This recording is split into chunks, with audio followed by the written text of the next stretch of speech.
আম্মা, এতগুলো টাকা এগুলো কিসের? আমার ছেলে তোর সাথে সংসার করবে না, এগুলো কাবিনের টাকা। কি বলতেছেন আপনি? কাবিনের টাকা মানে? শ্রাবণ, মা এসব কি বলতেছে? এগুলো কাবিনের টাকা মানে? হ্যাঁ, মা একদম ঠিক কথাই বলছে। এই বাড়িতে আমার মা আর বাবা যে সিদ্ধান্ত নেবে সেটাই হবে। আম্মা দেখেন, আপনারা প্লিজ আমার সাথে এমন করেন না। আমার এই বাসা থেকে তাড়াই দিয়েন না। আপনাকে পায়ের নিচে আমার একটু দেখ, পা ধরবি না তুই। আমার ছেলে তোর সাথে সংসার করবে না। আমার ছেলেকে তোর থেকে ভালো মেয়ে দেখে বিয়ে করাবো। কি বললি? আমার পায়ের নিচে তোকে ঠাই দেবো? আমার সাথে আজকের পর থেকে তোর আর আমার কোনো সম্পর্কই থাকবে না। বের হ তুই, বের হ বলছি। বৌমা দাঁড়াও। জি মা। এদিকে আসো। জি মা বলেন। কয়টা বাজে? অফিস ছুটি হয়েছে কয়টায়? কয়টা বাজে এখন? আম্মা আসলে অফিস ছুটি হওয়ার পরে গাড়ি পাইতে তো একটু দেরি হয়, ওই জন্য আর কি। তুমি যে প্রতিদিন লেট করে আসো, হ্যাঁ? বাসার ভিতরে 2-3টা কামের লোক রেখে গেছো যারা পাকটা করে আমাকে খাওয়াইবা। দেরি করে আসো, পাক করবো কোন সময়, খামো কোন সময়? আব্বা, বাসার রান্না বান্না সমস্ত কাজ বাজ তো আমিই করি, আর আমি তো প্রত্যেক দিন দেরি করে আসি না। যেদিন আমি দেরি করে আসি ওই দিন আম্মা রান্না করলেই তো হয়। কি বলো তুমি? তোমার শাশুড়ি পাক করবো? তার ছেলেকে কেন বিয়ে করাইছি, হ্যাঁ? আব্বা, আমি অফিসে যাওয়ার আগে ঘরের সমস্ত কাজকর্ম করে থুয়ে যাই, আবার অফিস থেকে আসার পরে ঘরের সমস্ত কাজকর্ম করি। আমার দিয়ে যদি ঘরের সমস্ত কাজকর্মই করাইবেন তাহলে আমার চাকরি করান কেন? বাবা রে বাবা, হ্যাঁ? মুখে দিয়ে খই পড়ছে, হ্যাঁ? মুখে মুখে তর্ক করতেছো। তো তুমি কাম করো না, কে কাম করবো, হ্যাঁ? না, তোমার দিয়ে কাজ করামু না, তোমারে বাতাস কর্ম। আজকে আমার ভোলা আসুক, সব বলবো আমার ভোলারে। বাবা রে বাবা, দুটা ইনকাম কইরা মুখে খই পড়ছে, হ্যাঁ? শ্বশুর মুখে মুখে তর্ক করো। অফিস থেকে প্রতিদিন লেট করে আসে, কেন আসে বুঝো না? আমার তো মনে হয় কারোর সাথে চক্কর আছে। সি আম্মা, আপনি এসব কি বলতেছেন? তোমার শ্বশুর ঠিকই কইতাছে। তুমি দুনিয়া একলা চাকরি করো না, অন্য অনেক মেয়েরা চাকরি করে, বুঝছো? তোমাদের লেট করে আসে না। এখানে দাঁড়া দাঁড়া তর্ক না করে রান্না বসাও, ক্ষুধা লাগছে। আজকে আমার ভোলা আসুক, সব বলবো। আচ্ছা ঠিক আছে আম্মা, যাইতেছি। কিচ্ছু বুঝে না। বাবা শ্রাবণ, এদিকে আয়। হ্যাঁ বাবা বলো। হ্যাঁ বাবা বলো। তোর বউ যে চাকরি করে, খবর রাখস? প্রতিদিন অফিসে দেরি করে আয়। আমার তো মনে হয় অফিসে কারোর সম্পর্ক আছে। বাবা তুমি সব কি বলছো? অফিসের কারোর সাথে সম্পর্ক আছে মানে? তো বুঝোস না তুই? বুঝোস না, হ্যাঁ? 8টা ছুটি হইলে 11টায় বাসায়। তা কি করে 3 ঘন্টা, হ্যাঁ? এই অফিস থেকে বাসা বন্ধ হইতে কি 3 ঘন্টা লাগে নাকি? শুধু তাই নয়, তোর বউ আমার মুখে মুখে তর্ক করে। কত বড় সাহস, আজকে আমার চাকরি খোটা দিছে। কি বলো বাবা? ও তোমাদেরকে চাকরি খোটা দিয়েছে? মায়ের মুখে মুখে তর্ক করেছে? হ্যাঁ। এত বড় সাহস? আমারও বলো কি, আমি রান্না করতাম, ঘরে সব কাজকর্ম করতাম। কি ওর এত বড় সাহস? ও তোমাকে রান্না করতে বলেছে, বাড়ির সব কাজ করতে বলেছে? হ্যাঁ। ঠিক আছে, আমি বিষয়টা দেখছি মা। এই তুমি আমার বাবা মায়ের সাথে বেয়াদবি কেন করেছো? আমি তোমার মা বাবার সাথে কোনো বেদবি করি নাই। এই বেয়াদবি করিসনি মানে? আমার মুখে মুখে কথা বলিস? তুই আমার মা বাবার সাথে বেয়াদবি করেছিস, আমার মা বাবা আমাকে বলেছে নিজে। আরে তুমি আমার তো কোনো কথাই শুনলা না, আমার কথা না শুনে তুমি আমার গায়ের মধ্যে হাত তুলে দিলা। এই তোর কি কথা শুনবো? আমার কাছে আমার মা বাবার কথাই যথেষ্ট, তোর কথা শোনার আমার কোনো প্রয়োজন নেই। এই তুই কি বলেছিস? আমার মা কি বাড়ির সব কাজ করতে বলেছিস? আমার মা কি এই বাড়ির দাসী বান্দি নাকি যে বাড়ির সব কাজ করবে? তাহলে আমি কি বাড়ির দাসী বান্দি? আমি অফিস করে আমু, আবার আয়া তোমাকে সংসারে সামলামু, তোমাকে সংসারে রান্না বান্না কাজ বাজ যা কিছু আছে সব আমি কিছু করবো। আমি কি দাসী বান্দি? এই তুই অফিসের কাজও করবি, ঘরের কাজও করবি। এই অফিসের কাজ করতেছিস তুই আমাদের সংসারের সুখের জন্য, ঘরের কাজ তুই করবি না কে করবে? আমার মা করবে। আমার মা বাবা এই বাড়ির কোনো কাজ করবে না, সব কাজ তুই করবি, একা করবি। আমি পারবো না, আমি তো একটা মানুষ, আমার কি তোমার রোবট মনে হয় বলো তো? আমি একা একটা মানুষ, সকালে ঘুম থেকে উঠা রান্না বান্না কাপড় কাচা ঘর ঝাড়ু দেওয়া ঘর মোছা এগুলো সব কিছু কইরা অফিসে যাই, আবার অফিস থেকে আসার পরে তোমার রান্না বান্না রাতের খাবার বানানো ঘর মোছা ঘর ঝাড়ু দেওয়া সব কিছু আমার করতে হয়। আমি একা একটা মানুষ, আর কি করবো বলো তো? এই শোন, আমি একটা কথা ক্লিয়ার কাট বলে দিচ্ছি, কান খুলে শুনে রাখ। আমার সাথে যদি তোর সংসার করতে হয় না, এই বাড়ির কাজ সম্পূর্ণ তো করবি, চাকরিও তুই করবি। আমি আর তোর কোনো কথাই শুনতে চাই না, মাইন্ড ইট।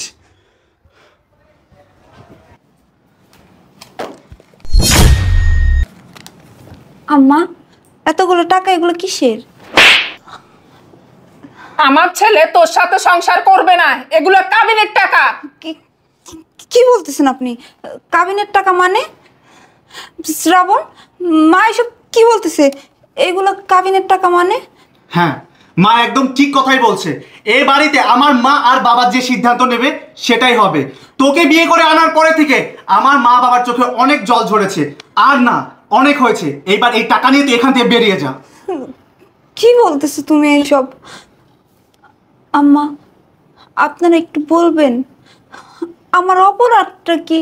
কি বলবে? আমি বলছি। এই, তুই 2 টাকার সামান্য চাকরি করে আমার মা বাবাকে খোঁটা দিস, আবার বাসায় কি কাজ করিস না করিস সেই কাজ নিয়ে আমার মা বাবাকে খোঁটা দিস। এইসবের জন্য না আমি তোকে আমার বাসায় রাখবো না। তাই ভালোই ভালোই বলছি, তুই এখন এই মুহূর্তে আমার বাসা থেকে চলে যা। আমার সাথে সম্পর্ক রাখার কথা ভুলেও ভাববি না। আম্মা, আমার যতই কষ্ট হোক তারপরেও তো আমি অফিস থেকে আইসা বাসার সমস্ত কাজকর্ম করি। অফিসে যাওয়ার আগে বাসার সমস্ত কাজকর্ম কইরা যাই। আপনারা তো আমি একটা কাজও করতে দেই না, কিন্তু তারপরেও আপনারা এরকম কেন করতেছেন? আম্মা দেখেন, আপনারা প্লিজ আমার সাথে এমন করেন না। আমার এই বাসা থেকে তাড়াই দিয়েন না। আপনাকে পায়ের নিচে আমার একটু দেখ, দেন। পা ধরবি না তুই। আমার ছেলে তোর সাথে সংসার করবে না। আমার ছেলেকে তোর থেকে ভালো মেয়ে দেখে বিয়ে করাবো। শ্রাবণ, তুমি কিছু বলছো না কেন? দেখো, তুমি এরকম কইরো না, আমার বাসা থেকে বের করে দিও না। তোমার পায়ের নিচে আমার একটু ঠাঁই দাও। কি বললি? আমার পায়ের নিচে তোকে ঠাঁই দেবো? এই, তুই কি না আমার বাবা মায়ের সাথে বেয়াদবি করবি, আমার বাবা মাকে তোর চাকরি নিয়ে খোঁটা দিবি, আমি তোকে এই বাসায় ঠাঁই দেবো? কোনোভাবেই না। তোকে ভালোই ভালোই বলছি, এখান থেকে বেরিয়ে যা। আমার সাথে আজকের পর থেকে তোর আর আমার কোনো সম্পর্কই থাকবে না। বের হ তুই, বের হ বলছি। মা, আমি ওকে বের করে দিয়েছি। এবার তুমি খুশি তো? বাবা, তুমি এবার খুশি তো? হ্যাঁ বাবা, অনেক খুশি। অনেক খুশি হয়েছি। ম্যাডাম, আসবো? জি আসেন। হ্যাঁ হ্যাঁ, ও তো আমার স্ত্রী। ও এখানে কি করছে? না না, ওর সামনে তো এইভাবে যাওয়া যাবে না। আমি মাস্ক লাগাই।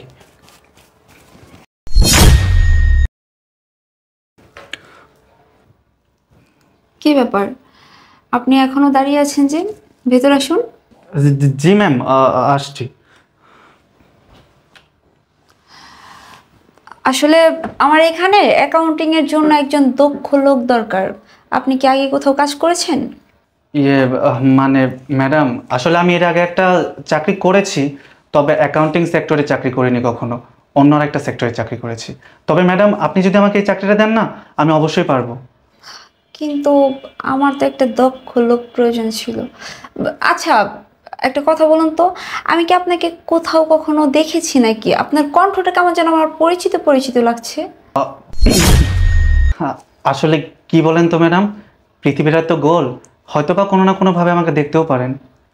না মানে, আপনার কণ্ঠটা শুনে আমার মনে হচ্ছে আপনি আমার পূর্ব পরিচিত।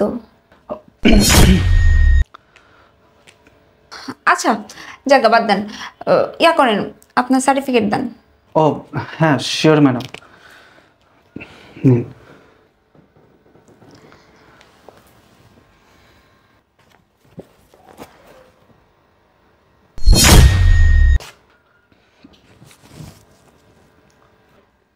আপনার নাম শ্রাবণ চৌধুরী?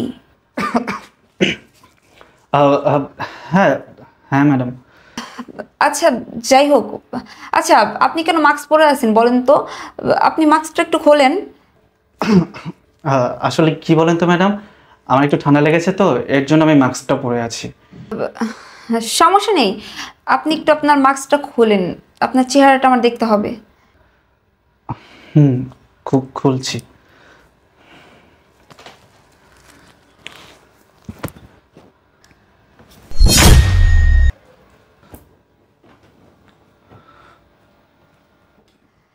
শ্রাবণ, তুমি? হ্যাঁ, আমি। তুমি এত বছর পরে হঠাৎ করে আমার অফিসে চাকরি করতে এসেছো? আসলে ভাগ্য কখন কাকে কোথায় নিয়ে আসে সেটা কেউ বলতে পারে না। তোমাকে একদিন আমি আমার বাসা থেকে বের করে দিয়েছিলাম, আর দেখো তোমার ভাগ্য তোমাকে কোথায় এনে দাঁড় করিয়েছে। তুমি আজকে এত বড় কোম্পানির মালিক, আর দেখো আজ ভাগ্যের কি নির্মম পরিহাস, আজ আমাকেই কিনা তোমার অফিসে ইন্টারভিউ দেওয়ার জন্য আসতে হলো। সবই বুঝলাম, কিন্তু এমন কোন দুঃসময় তোমার লাইফে আসলো যে আমার অফিসে তোমার চাকরির ইন্টারভিউ দেওয়ার জন্য আসতে হইলো? আসলে তোমাকে বাসা থেকে বের করে দেওয়ার পর তার কিছুদিন পরে আমার বাবা মারা যায়। তারপর মাও প্যারালাইজড হয়ে ঘরে পড়ে আছে। মায়ের চিকিৎসা করার জন্য প্রচুর টাকার প্রয়োজন। আসলে বাবা যে টাকাগুলো আমাদের জন্য রেখে গিয়েছিল সেই টাকাগুলোও শেষ হয়ে গেছে। আর আমি যে অফিসে চাকরি করতাম আমাকে চুরির অপবাদ দিয়ে সে অফিস থেকে বের করে দিয়েছে, আমার চাকরিটাও চলে গেছে। আর আমার কাছে এখন কি মনে হয় জানো, এগুলো না সব পাপের ফল। দেখো প্লিজ, আমার না এই মুহূর্তে একটা চাকরির প্রয়োজন। তুমি যদি আমাকে চাকরিটা দাও আমি সারা জীবন তোমার কাছে ঋণী থাকবো। শোনো, আমি হয়তো বা চাইলেই তোমাকে একটা চাকরি দিতে পারি, কারণ আমার অফিসে তোমার মতো 10 জনকে চাকরি দেওয়ার ক্ষমতা আমি রাখি, কিন্তু আমি তোমাকে চাকরিটা দিতে পারছি না। কিন্তু কেন? হ্যাঁ, কারণ এই অফিসের মালিক শুধু আমি না, আমার স্বামী। কি? তার মানে তুমি বিয়ে করে ফেলেছো? হ্যাঁ, আমি বিয়ে করে ফেলেছি। যেই দিন তুমি আমাকে তোমার বাড়ি থেকে তোমার মা বাবা মিলে আমাকে ঘাড় ধাক্কা দিয়ে বাসা থেকে বের করে দিয়েছিলে, তখন আমি ভেবেছিলাম আমি এই জীবনটা রাখবই না। তারপরে হঠাৎ করে আমার রায়হানের সাথে দেখা হয়ে গেল, আর ওই আমাকে বেঁচে থাকার আশা দেখাইলো। এই যে আজকে দেখছো আমার কোম্পানি, আমি এই পর্যন্ত আসছি না, তার অবদান হচ্ছে আমার স্বামী। আর আমার স্বামী অনেক ভালো মানুষ, সে আমাকে অনেক ভালোবাসে, আমিও আমার স্বামীকে অনেক ভালোবাসি। আমি কোনোভাবেই চাইবো না আমার কোনো কারণে আমার স্বামী কষ্ট পাক। আমি আমার স্বামীকে কখনো কোনোভাবেই কষ্ট দিতে পারবো না। এখন যদি আমি তোমাকে আমার কোম্পানিতে কোনো একটা চাকরি দেই, যেহেতু তুমি আমার এক্স হাজবেন্ড ছিলে, যদি কখনো আমার কারণেই হোক বা তোমার কারণেই হোক আমাদের মধ্যে একটা ভুল হয়ে যায়, আর ওই বিষয়টা যদি আমার স্বামী দেখে, আমার স্বামী অনেক কষ্ট পাবে, আর আমি কিছুতেই আমার স্বামীকে কষ্ট দিতে পারবো না।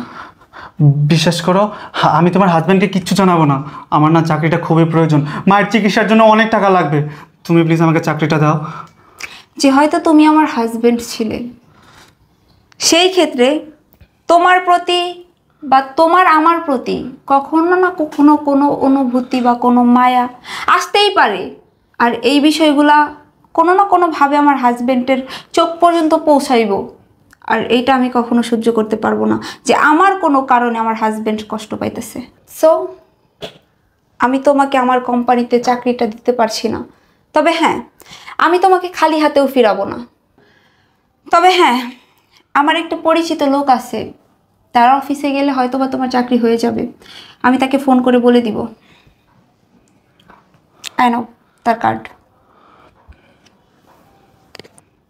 আসলে চাকরিটা আমার খুবই প্রয়োজন। চিন্তা করো না, তোমার চাকরিটা হয়ে যাবে। তুমি তার অফিসে একবার গিয়ে দেখো। আচ্ছা ঠিক আছে, আমি যাচ্ছি। আচ্ছা একটা প্রশ্ন করি, তুমি তোমার হাজব্যান্ডকে অনেক ভালোবাসো তাই না? হ্যাঁ, আমি আমার হাজব্যান্ডকে অনেক ভালোবাসি, অসম্ভব ভালোবাসি, আর আমার হাজব্যান্ডও আমাকে অনেক ভালোবাসে। তবে হ্যাঁ, তুমি কি ভুলে গেছো একটা সময় আমি তোমাকে অনেক ভালোবাসতাম, আমার হাজব্যান্ডের চাইতেও বেশি, কিন্তু তার বিনিময়ে আমি কি পেলাম? আমাকে ঘাড় ধাক্কা দিয়ে বাসা থেকে বের করে দিয়েছো। যাই হোক, মানুষ বলে মানুষ নাকি দ্বিতীয় স্বামীর সংসার করতে পারে না, দ্বিতীয় স্বামী নাকি ভালো হয় না। তবে আমি এটা ভুল প্রমাণ করে দিলাম। আমার দ্বিতীয় স্বামী আমাকে অনেক ভালোবাসে, অসম্ভব ভালোবাসে, আমার অনেক যত্ন করে, অনেক কেয়ার করে, যেটা আমি আমার প্রথম স্বামীর কাছ থেকে পাইনি। ঠিক আছে, তুমি আসতে পারো। শোনো, আমি না আমার কৃতকর্মের জন্য লজ্জিত, পারলে আমাকে ক্ষমা করে দিও। আমি আসছি। এখন আর ক্ষমা চেয়ে কি লাভ? যা হওয়ার তা তো হয়েই গেছে।